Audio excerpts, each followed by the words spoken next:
Jadi di sini aku mempunyai dua planter bag yang ditanami dengan tanaman kangkung seperti ini. Nah, ini tanaman kangkungnya sekarang sudah lumayan besar dan ini sebenarnya sudah melewati 1 bulan lebih sepertinya seingatku. Aku juga udah lumayan lupa juga. Ini merupakan tanaman kangkung yang dulunya aku tanami dengan bonggol atau dengan sisa-sisa dari ininya, dari akar tanaman kangkungnya itu yang tidak dipakai untuk memasak, yang aku bawa dari dapur. Kemudian bagian bawahnya itu aku tanam seperti ini, di bagian bawah ini. Ini by the way yang sudah mati ya, ini gagal tumbuh. Seperti biasa tanaman itu ketika kita tanami ada yang gagal, ada juga yang berhasil seperti ini. Dan ini seperti yang terlihat di sini ada satu tanaman, ini sudah lumayan besar. Ini dia bahkan sudah mulai menjalar ini. Nah, ini dia udah mulai ngeluarin akar barunya juga di setiap cabang-cabangnya. Nah, ini dia gampangnya menanam kangkung di ini ya, di tanah. Oke, ini by the way untuk hari ini sebenarnya ingin aku panen tanaman kangkungnya. Ini ada satu dan juga ada satu lagi di sana yang sudah membesar. Ntar aku tunjukin. Ya, ini untuk hari ini kita bakal panen aja. Tapi sebelum kita panen, ada baiknya kita tonton cuplikan berikut ini untuk melihat perkembangan tanaman kangkung ini dari awal penanaman hingga bisa kita panen sekarang.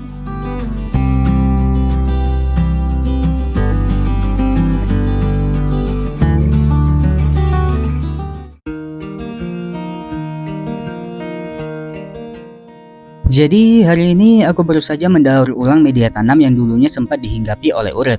Untuk metode pengisian media tanamnya itu sendiri sama seperti di video sebelumnya. Jika kalian penasaran, boleh tonton videonya melalui link di atas dan di kolom deskripsi di bawah ya. Hari ini pas banget aku ada ngebawa sisa-sisa sampah organik dari rumah yang gak kepake. Untuk sisa tangkai dari kangkung yang memiliki akar ini sendiri akan aku coba tanami langsung di media tanam ini. Untuk penanamannya aku hanya masukin aja seperti ini, nggak pakai metode yang macam-macam. Kangkung itu merupakan tanaman yang gampang tumbuh, jadi seharusnya jika ditanami seperti ini pun ntar kangkungnya tetap bisa beradaptasi dengan sendirinya. Ini merupakan pengalaman kesekianku menanam kangkung seperti ini, tapi sebelum-sebelumnya itu nggak pernah berhasil karena ada aja masalahnya. Jadi hari ini aku ingin coba lagi dan semoga saja kali ini bisa berhasil.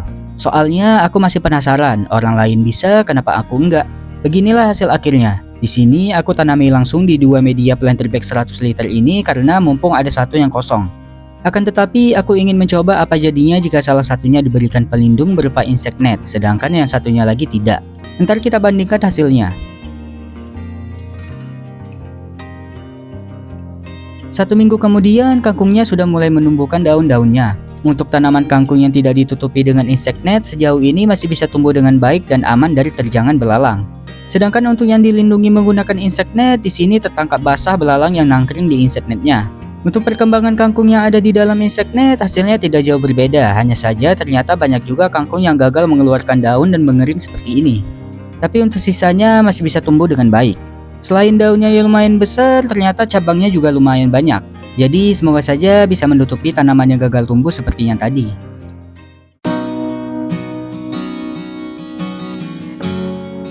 Tak terasa sudah di hari ke-19, di sini kangkungnya sudah tumbuh lumayan subur. Seharusnya dengan pertumbuhan seperti ini, kangkungnya sudah bisa dipetik minggu depan. Sedangkan untuk yang dilindungi dengan insect net, lagi-lagi ada hewan yang nangkring di insect netnya, tapi kali ini bukan belalang, melainkan laba-laba. Untuk kangkungnya terlihat daunnya itu tumbuh lebih besar daripada yang tadi. Ini bukan karena insect netnya ya, tapi kemungkinan besar media tanamnya. Tapi di hari ke-19 ini ternyata untuk kedua tanaman tidak terlalu menunjukkan perbedaan yang signifikan di bagian daunnya. Tanaman kangkung yang tidak diberikan insect net, daunnya ternyata tidak banyak yang bolong akibat digigit belalang. Sedangkan untuk tanaman yang ditutupi insect net malah juga ada bolong-bolongnya. Aku nggak tahu dari celah mana belalang bisa masuk ke dalam insect net ini. Jadi dari sini bisa kita ambil kesimpulan bahwa penggunaan insect net di tanaman kangkung nggak terlalu ngaruh untuk kualitas dari daun tanaman kangkungnya. Saranku daripada pusing mikirin insect net, lebih baik kalian fokus ke pemupukannya saja. Oh iya, tanaman kangkung ini sendiri nggak pernah aku berikan pupuk sama sekali ya, jadi tumbuhnya juga seikhlasnya aja. Untuk perawatan paling aku hanya membersihkan rumput di medianya sesekali. 3 hari kemudian kebunku kemasukan penyusup. Siapa lagi kalau bukan kambing. Musuh utama kebunku tahun ini selain uret. Hampir semua tanaman yang ada di kebunku itu jadi targetnya, bahkan tidak terkecuali kangkungku. Tapi sepertinya dia tidak terlalu suka dengan kangkung, soalnya dia hanya makan beberapa daunnya saja. Sedangkan sisanya itu nggak disentuh sama sekali. Tapi tetap aja sih ada yang mati seperti ini. Namun kabar baik untuk kangkung yang dilindungi oleh insect net, yang awalnya hanya untuk melindungi dari belalang, malah efektif untuk kambing. Jadi jika kalian punya masalah dengan kambing di area tanaman kalian, mungkin ini bisa jadi salah satu solusinya. Dan ini merupakan tanaman kangkung yang satunya lagi, dan ini kelihatannya dia pertumbuhannya kurang subur. Aku kurang tahu kenapa, tapi di sini dia udah didatangi oleh apit-apit putih dan juga oleh semut-semut yang datang untuk memakanin cairan manis yang dikeluarkan oleh hama putih ini. Aku lupa nama hama putihnya, tapi ya gitu. Dan ini rencananya bakal kita panen juga bersamaan dengan tanaman yang tadi yang pertama. Untuk manennya itu sendiri ini sebenarnya ada dua metode. Yang pertama itu metode cabut, dan juga yang kedua metode gunting atau metode potong. Tapi untuk yang sekarang kita bakal pakai metode potong aja, karena rencananya ntar planter bagnya ini bakal kita gunakan lagi untuk menanam kangkung.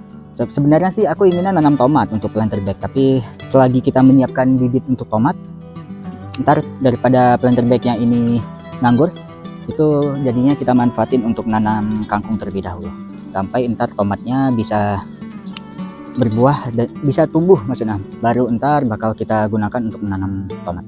Oke, jadi ini sebenarnya udah termasuk telat ya untuk pemanenan kangkungnya, karena ini udah lumayan panjang-panjang, tapi ya lebih baik daripada nggak ada sama sekali. Jadi hasilnya nggak kalah bagus ya dengan tanaman kangkung yang kita tanami dari benih. Ini lumayan besar juga. Nah, ini daunnya lebar-lebar.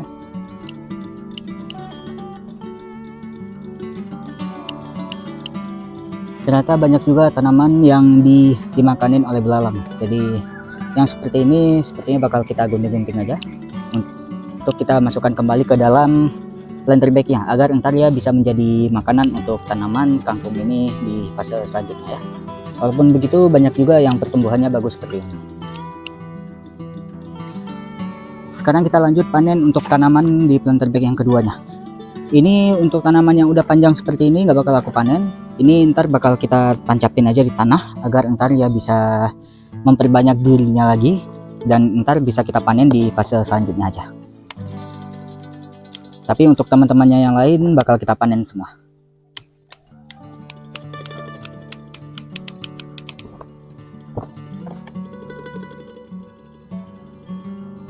Oke, sip. Jadi seginilah hasil panen kita untuk hari ini.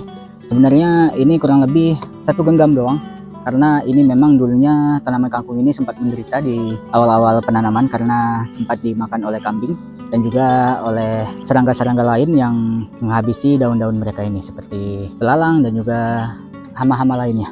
Tapi tetap aja seginilah hasil yang kita dapat. Ini by the way tanaman kangkungnya tidak aku berikan ini sama sekali ya, tidak aku berikan pupuk sama sekali. Jadi dia hanya mengandalkan makanan yang tersedia di dalam planter bag ini doang. Jadi wajar kalau memang pertumbuhannya mungkin nggak akan sebagus dengan tanaman kangkung yang diberikan pupuk atau nutrisi tambahan seperti POC dan juga pupuk-pupuk organik lainnya ataupun pupuk kimia yang memiliki kandungan nutrisi yang tinggi. Jadi ya tetap aja sih hasil tetap hasil. Lumayan untuk bisa kita makan ntar malam.